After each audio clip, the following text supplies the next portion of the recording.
అనడానికి జనం తోడు అనడానికి జనం వైపు అడుగేసిన సేన జనసేన జనమే. నమస్తే అండి, నా పేరు Nagababu Pennamreddy. I'm from Bengaluru Janasena team. అసలు ఫస్ట్ ఒక ఆంధ్రప్రదేశ్లో కాదండి, ఆంధ్రప్రదేశ్ రాష్ట్రంలోనే కాదు, భారతదేశంలో ఉన్న రాజకీయ పార్టీలో ఏ పార్టీకైనా సిద్ధాంతాలు ఉన్నాయా? ఒక జనసేన తప్పించి any political party in India have principles. Yes. So సిద్ధాంతాలు ఉన్న పార్టీ బలంగా ఉంటుందండి ఎప్పుడైనా సరే. అంటే మీకు కొన్ని ఎగ్జాంపుల్ చెప్తాను ఏ పార్టీ ఎలా పుట్టిందని. సో ఫర్ ఎగ్జాంపుల్ మన ఆంధ్రప్రదేశ్లో తీసుకుంటే తెలుగుదేశం పార్టీ ఫస్ట్ కాంగ్రెస్ ఏతర మొదటి పార్టీ అని పుట్టింది. అంటే కాంగ్రెస్కి వ్యతిరేకంగా పుట్టింది. ఆ పార్టీ సిద్ధాంతం ఏంటంటే జస్ట్ కాంగ్రెస్కి ఆపోజిట్.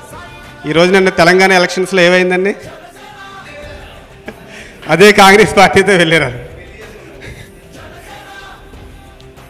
సో అలాగే ఇప్పుడు ఈరోజు వైఎస్ఆర్ పార్టీ ఉందండి. ఒక ఇన్సిడెంట్ అనుకోవచ్చు. అంటే వైఎస్ఆర్ రాజశేఖర రెడ్డి గారు చనిపోయిన తర్వాత నిజంగా ఆ పదవి, ఆ ముఖ్యమంత్రి పదవి జగన్మోహన్ రెడ్డి గారికి ఇస్తే ఈరోజు వైఎస్ఆర్ కాంగ్రెస్ పార్టీ ఉంటుందా? అంటే పార్టీ సిద్ధాంతం ఏముందండి? ఏ1 పార్టీ అధ్యక్షుడు, ఏ2 ఏమో ఉపాధ్యక్షుడు, ఏ3 ఏమో ఒక జిల్లా ప్రెసిడెంట్, అప్ టు ఏ10 అంతే. పార్టీకి సిద్ధాంతాలు అంటే ఏం లేదు. సో అలాగే కొన్ని పార్టీలు ఉన్నాయండి. కొన్ని ఇప్పుడు బీజేపీ తీసుకుంటే ఒక మత్తత్వ పార్టీగా, అలాగే డిఫరెంట్ పార్టీస్ ఏ ఎజెండా, ఏ ప్రిన్సిపల్స్ లేని పార్టీస్ చాలా ఉన్నాయి.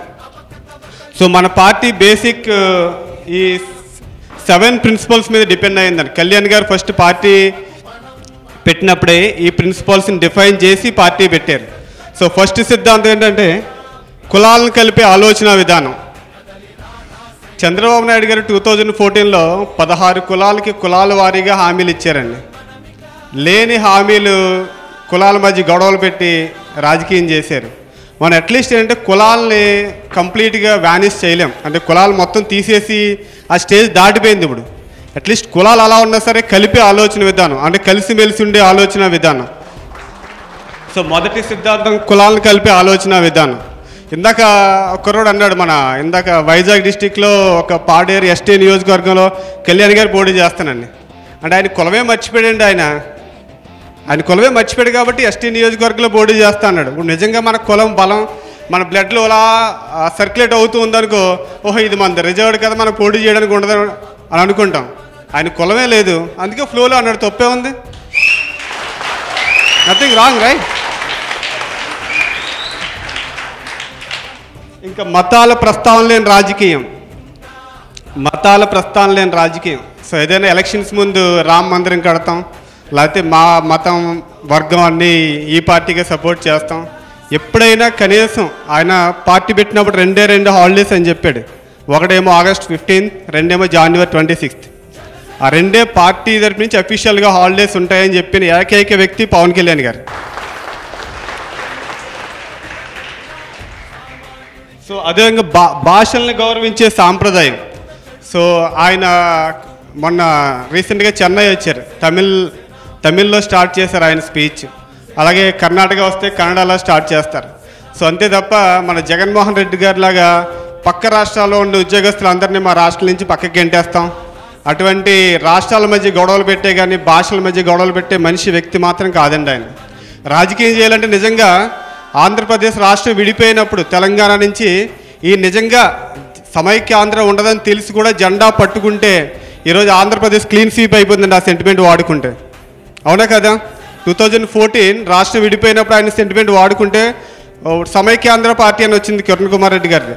అదే ఇంత ఫేమ్ ఉన్నంత క్రేజ్ ఉన్న యాక్టర్ ఆ సెంటిమెంట్ వాడుకుంటే చాలామంది సజెస్ట్ చేశారండి. చాలాసార్లు కళ్యాణ్ గారు కూడా చెప్పారు, మీరు ఈ మూమెంట్ని తీసుకెళ్ళండి, మీకు ఉపయోగపడుతుంది రాజకీయం కానీ. సో ఒక మూమెంటం మీద, అంటే ఒక సెంటిమెంట్ మీద పార్టీ పెట్టలేదండి ఆయన, ఒక బలమైన సిద్ధాంతాల మీద పార్టీ పెట్టారు కళ్యాణ్ గారు. సో ఆయన చెప్పాడు, మనం 20 years 20 సంవత్సరాలు భావితరాల కోసం చేస్తామని. సో మనం కూడా 2019 వరకు కాదు, 2099 వరకు ఆయన కూడా ఉంటాం మనం. అవునా కాదా? సంస్కృతుల్ని కాపాడే సమాజం. సో ఈ రీసెంట్గా మన సంక్రాంతి టైంలో అది కళ్యాణ్ గారు చూసే ఉంటారు. ఆయనకి సమాజంలో సంస్కృతులన్నా ఈ పద్ధతులన్నా ఆయనకి చాలా ఇష్టం. సో అవి డే బై డే మన ఈ వెస్ట్రన్ కల్చర్ వచ్చిన తర్వాత ఇవన్నీ వ్యానిష్ అయిపోవడంతో అవన్నిటిని మన సంస్కృతులు మనమే కాపాడాలనే ఒక ముఖ్యమైన ధ్యేయంతో ఇది కూడా మన పార్టీ యొక్క ప్రధాన సిద్ధాంతం. ప్రాంతీయతని విస్మరించిన జాతీయవాదం. యాక్చువల్గా నేను తోషిబా సాఫ్ట్వేర్లో పనిచేస్తానండి. Toshiba software private limited. మా కొలీగ్స్ అందరూ మోస్ట్లీ నార్త్ ఇండియన్స్. అంటే నా క్యూబికల్ దగ్గర పవన్ కళ్యాణ్ గారి ఫోటో ఉంటుంది, పక్కనేమో సాయిబాబా, పక్కనేమో పవన్ కళ్యాణ్ గారి ఫోటో ఉంటుంది. వాళ్ళు వచ్చి అడుగుతూ ఉంటారు ఎవరైనా అని. అంటే ఫస్ట్ నేను ఇంట్రడ్యూస్ చేసినప్పుడు చిరంజీవి గారు వాళ్ళ తమ్ముడు అంటే, చిరంజీవి గారు అంటే వాళ్ళందరికీ తెలుసు. ఫస్ట్ టైం చెప్పవలసినప్పుడు చిరంజీవి గారు తమ్ముడండి అని చెప్పాను. ఒకసారి నేషనల్ ఇంటిగ్రిటీ మీద ఆయన యూఎస్ వెళ్ళినప్పుడు ఆయన స్పీచ్ చూశారు కొంతమంది, కళ్యాణ్ గారి స్పీచ్ చూశారు. అప్పటి నుంచి నెక్స్ట్ టైం నుంచి first time how is your hero అని అడిగేవారు ఫస్ట్. నెక్స్ట్ టైం నుంచి హౌ ఈజ్ యువర్ లీడర్ అని అడుగుతున్నారు. అంటే ఒక దేశం మీద అంటే వాళ్ళు చూశారు, కొన్ని పబ్లిక్ మీటింగ్స్ అవి చూశారు. మొత్తం మళ్ళీ చెప్తాను, భారతదేశంలో ఉన్న అన్ని రాజకీయ పార్టీలు, ఏ రాజకీయ పార్టీ మీటింగ్ అయినా సరే వాళ్ళు కేవలం వాళ్ళ పార్టీ జెండా మీటింగ్ పట్టుకెళ్తారు ఒక చేత్తో. మన జనసేన పార్టీ మొత్తం ఒక చేత్తో జాతీయ జెండా, మరో చేత్తో మన జనసేన జెండా. ఇలా ఎక్కువ శాతం జాతీయ జెండా పట్టుకునే ఏకైక పార్టీ జనసేన పార్టీ. అది ఆ పాయింట్ వాళ్ళకి చాలా కనెక్ట్ చేసింది. సో వాళ్ళు అందుకే వచ్చి ఇన్ఫర్మేషన్ అడుగుతూ ఉంటారు అన్నమాట, నెక్స్ట్ స్టెప్ ఏంటని. సో ఒకప్పుడు ఏముందో లోకల్ హీరో ఏదో సమ్ హీరో పిచ్చోడి సౌత్ ఇండియన్స్ అందరూ అనుకునేవారు. బట్ అంటే వాళ్ళు కొంచెం కొన్ని టైమ్స్లో లింక్స్ పంపించాలి వదిలేసేవారు మా గ్రూప్లో, వాళ్ళు చూస్తారు కదా అని. సో ఒక్కసారి 2 minutes చూస్తే ఆబ్వియస్గా 20 minutes అలా చూస్తారు కదా. సో అవినీతిపై రాజీ లేని పోరాటం. ముఖ్యమంత్రి కొడుకులు డైరెక్ట్గా ముఖ్యమంత్రి అయిపోదాం అనుకుంటున్నారండి. ఇప్పుడు మన నాయకుడు కానిస్టేబుల్ కొడుకు ఒక యాడ్ తీస్తే 10 కోట్ల నుంచి 20 కోట్లు, జస్ట్ ఒక 10 రోజులు కష్టపడితే 10 కోట్ల నుంచి 20 కోట్లు ఒక యాడ్ తీసుకుంటే ఆయన. ఒక చేనేత బ్రాండ్ అంబాసిడర్ ఏమీ తీసుకోకుండా నేను చేనేత బ్రాండ్ అంబాసిడర్గా అన్నారు ఆయన.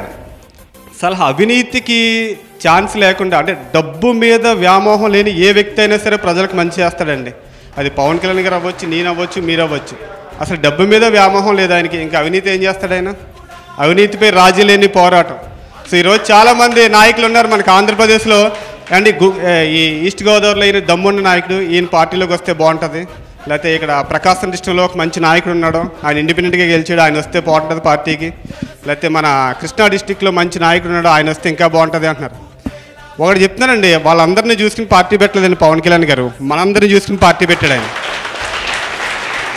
మనం బలంగా నిలబడతామండి. ఎందుకంటే వీళ్ళందరూ యాక్చువల్గా ప్రజారాజ్యం టైంలో కూడా ఉన్నారు.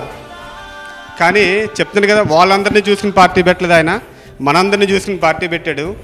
2019 వరకు కాదు, 2099 వరకు ఆయన వెంటే. ఓకేనా? పర్యావరణ పరీక్షించే అభివృద్ధి ప్రస్థానం.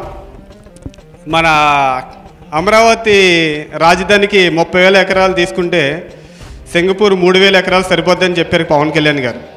అంటే ఇప్పుడు రాజకీయంలో మనుషులనే చంపేస్తున్నారండి. చెట్టుల్ని చంపడం పెద్ద మ్యాటర్ ఏముంది? అధికారం కోసం మనుషులనే చంపేస్తున్నారు. చెట్టుల్ని, పర్యావరణాన్ని వాళ్ళు ఎక్కడ సంరక్షిస్తారు? ఒక సింపుల్ యాడ్ ఒకసారి ఆయన పవన్ కళ్యాణ్ గారు ఒక ఫ్యాన్ పెట్టాడు. ఆయన పవన్ కళ్యాణ్ గారి బర్త్డే రోజున మీరందరూ కేక్ కటింగ్తో పాటు ఒక మొక్కను నాటి సెల్ఫీ తీసి సోషల్ మీడియాలో పెట్టాను. కొన్ని 100 లక్షల మంది పెట్టారండి, కొన్ని 100 లక్షల మంది ఫోటో తీసి సెల్ఫీ పెట్టారు. అలా రీసెంట్గా మేము బెంగళూరు టీం రీసెంట్గా చిత్తూరులో పవన్ కళ్యాణ్ గారి బర్త్డే సెలబ్రేషన్ చేసినప్పుడు మా బెంగళూరు టీం అందరం కలిసి కొన్ని ఏరియాల్లో మొక్కలు కూడా నాటాము. సో ఇది కూడా అంటే మేబీ ఇది మీకు పర్యావరణ మొక్కలు నాటితే ఓట్లు వచ్చేస్తాయి అంటారు. మొక్కలు నాటితే ఓట్లు రావు, మన వాటర్ని సంరక్షించిన ఓట్లు రావు, లేకపోతే మన ఈ గాలిని కలుషితం అవ్వకుండా చేసినా సరే ఓట్లు రావు. దానివల్ల ఓట్లు వస్తాయని నిజంగా ఒక 5,000 పెడితే ఓట్లు వస్తాయి, ఒక 10 బిర్యానీ ప్యాకెట్లు ఇస్తే ఓట్లు వస్తాయి, లేకపోతే 10 బాటిల్స్ ఇస్తే ఓట్లు వస్తాయి. అంటే సిద్ధాంతాల వల్ల ఓట్లు రావు ఆయనకి, నిజంగా తెలుసు ఆయనకి.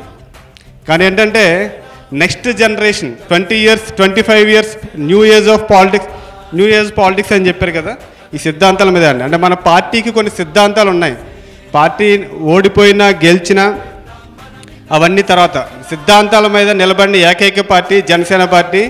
మన ఆంధ్రప్రదేశ్లోనే కాదు మొత్తం భారతదేశంలో కూడా మీరు ఎవరైనా అడిగితే ఇది ఎక్స్ప్లెయిన్ చేయండి, మా సిద్ధాంతాలు పార్టీ సిద్ధాంతాలు ఇవని. అవతల వాళ్ళు ఎవరైనా కౌంటర్ వేస్తే వాళ్ళ పార్టీ సిద్ధాంతాలు అడగండి, సరిపోతుంది, ఇంకేం అవసరం లేదు. వాళ్ళకి అసలు సిద్ధాంతాలు ఉంటాయి కదా. Thank you very much for your time.